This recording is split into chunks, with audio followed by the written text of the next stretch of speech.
Today I'm going to be showing you some of my 2023 makes, what worked, what didn't, and also give you some pattern reviews on different looks that I have recently created. Stay tuned, I'm about to break it all down. Welcome back to Dine In Creativity. I am so glad that you're here. If you're new, thank you so much for watching this video. I'm Rachel Ann, and this channel is all about my sewing journey, also reviewing different patterns, different fabrics, all of the above as it pertains to sewing. So thank you so much for watching. I'm gonna go ahead and just jump right into this video. The first look that I'm going to show you was created with this new look pattern 6449 rated easy. And I'm gonna tell you what, if you are new-ish to sewing like I am, then I would highly recommend this pattern by New Look. It was very easy, essentially just two pieces in view A, in addition to the sleeves that you then add on. And then if you want to add a belt and make that belt to kind of cinch the waist in, it's one of those items that, in my opinion, it is very simple to throw on and go. With spring and summer quickly approaching, I want my closet to be stocked full of different dresses. The fabric came from a local fabric store. I think it was $9.99 a yard. It was a great deal. I had to purchase it in a panel. Some of the pieces by Versace have that uniformed fabric pattern print that I think looks very crisp and just classic in a way. And so I'm gonna go ahead and link up the photos that I used as my inspiration. But when I was in the fabric store, it immediately jumped out at me as, wow, that kind of reminds me of Versace. So let me just see what I can do with it. The one thing I've noticed about these t-shirt dresses is sometimes it can add too much width to a dress, and to kind of resolve that problem, I went ahead and added a tie, a little belted tie. This is a very silky fabric, yet it was fairly easy to sew. So when I do wear this spring and summer, I certainly plan to wear it with the tie like so, just to kind of give you that idea. And I have some lime green heels I have been dying to wear. Got them at Dillard's end of season sale. So those little heels are gonna go with this dress. And just to create some more visual interest, on the front and back, I did add these pleats in just to even make it a little crisper. I thought it was a nice touch to just highlight this fabric and show the beauty of it. It is such a funky print, but I adore it. Again, totally Versace inspired, except this is a $20 knockoff. So this was the first look of this year that I did. I cannot wait to wear it when it really warms up outside. This next piece is one I was so excited about and so happy with how it turned out. I used my trusty Simplicity S9477 pattern to create this top. I believe this is view A. And I have made this top already so many times, and this is the final product. This is the first clothing item that I've looked at and thought to myself, okay, this actually looks store-bought. So I was very happy about that, because it hasn't really happened like that for me quite yet. There's always been some kind of funky things when it comes to the items that I've sewed. I still am happy with them, I still love them, but this is that first truly clean finish that I am so proud of and so happy with. This fabric, if you frequent Joann Fabrics a lot, then you may recognize it. It was part of their spring release, I believe, last year, but I have been holding on to it for the whole year, basically, and finally worked up the courage to cut into it and make this adorable floaty summer top.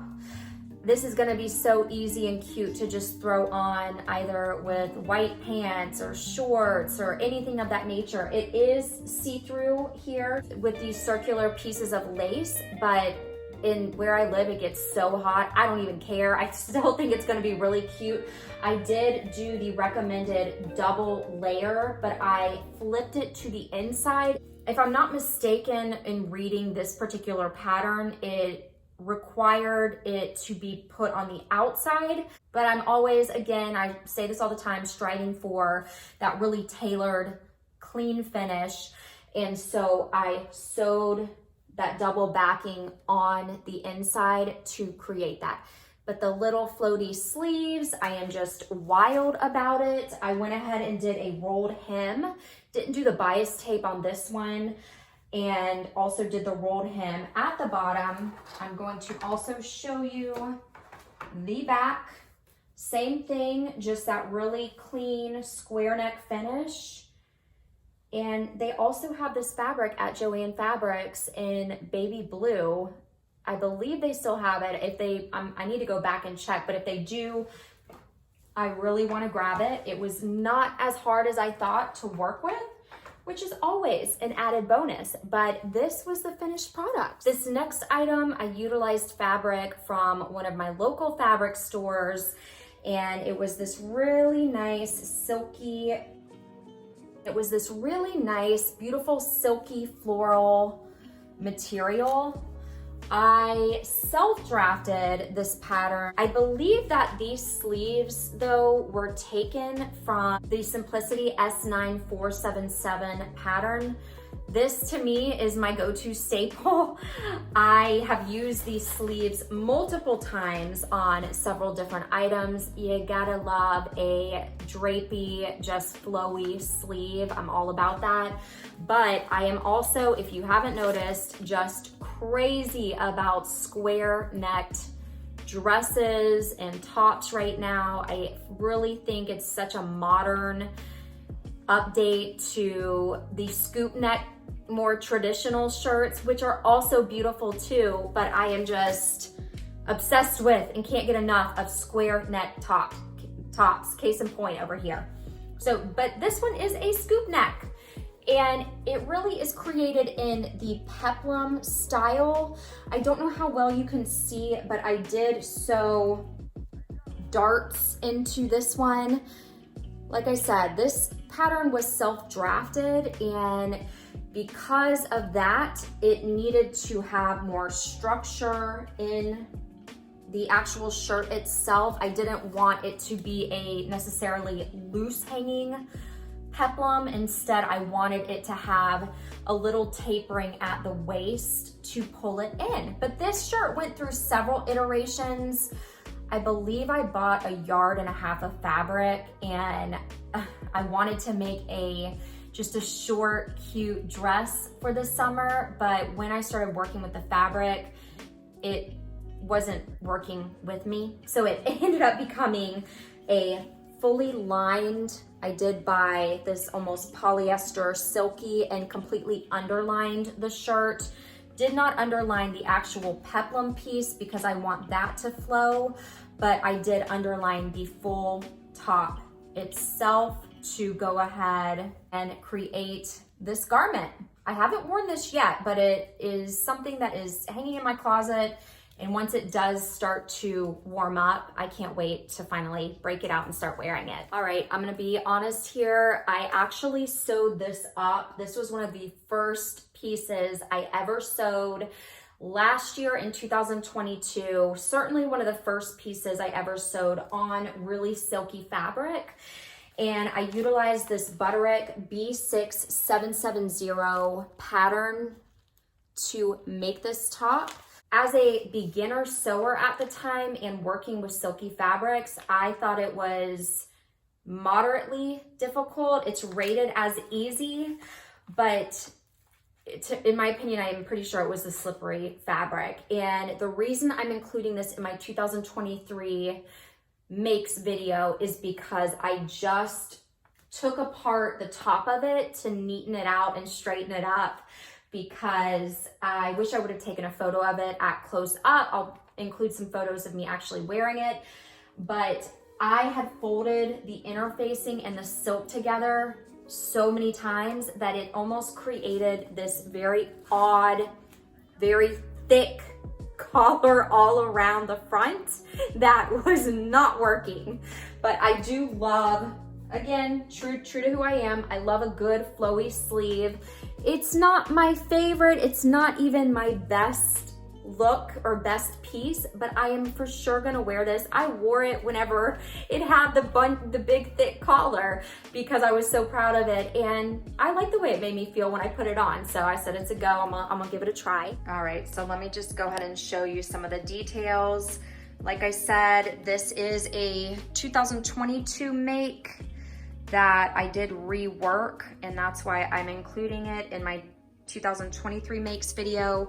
Now, as I shared, I was new to sewing and I laid the pattern out wrong initially. So it had said to cut it on the fold, but I did not. I somehow pinned it the wrong way on the pattern, the fabric, and messed it up. And so I ended up having to make this little stripe down the front, which, to be honest, I actually like how it turned out.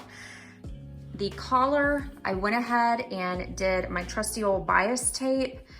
Now, I know it still looks a little funky, but you should have seen it before. That's all I'm gonna say to ya. It was a hot mess. I'm talking just, you know, like middle of July hot mess. I love the fabric. I find it to be so beautiful and airy and summery. So I did have to create pleats in the back. Still a bit of a mess, but I wouldn't say it's a July hot mess. It's more of like a late fall hot mess, you know, where it's still warm outside sometimes. You're just waiting for the cool weather to come in. But this is the finished product. I am very happy with it. I have another video I'm working on too right now, by the way, creating this dream dress. That should be coming soon. But yeah, this was another make of 2023, a remake, I should say. Last but not least, I've already included these in a previous video I did on the fabrics that I ordered from Mood online, but I did want to just include them very quickly here. It wouldn't be a video if I didn't include my trusty Simplicity pattern S9477 to make that beautiful sherbet colored top in Charmeuse. I made this cotton sateen white and floral dress utilizing this new look pattern, I'm sorry for the shaky camera, in 6692. And I made that cute little retro floral print dress utilizing new look pattern 6446. And this sums up the current makes of this quarter in 2023. So there you have it. Those are some of my 2023 makes thus far. I may have made a couple others too, but these are the ones that kind of made the cut for today. Thank you so much for watching. If you want to also check out Sewing Frugal, I did also create a video on how I worked with some upholstery fabrics in addition to purchasing some full-length curtains from my local Goodwill thrift store to make 2 skirt and top set outfits. Thank you so much for watching and happy creating.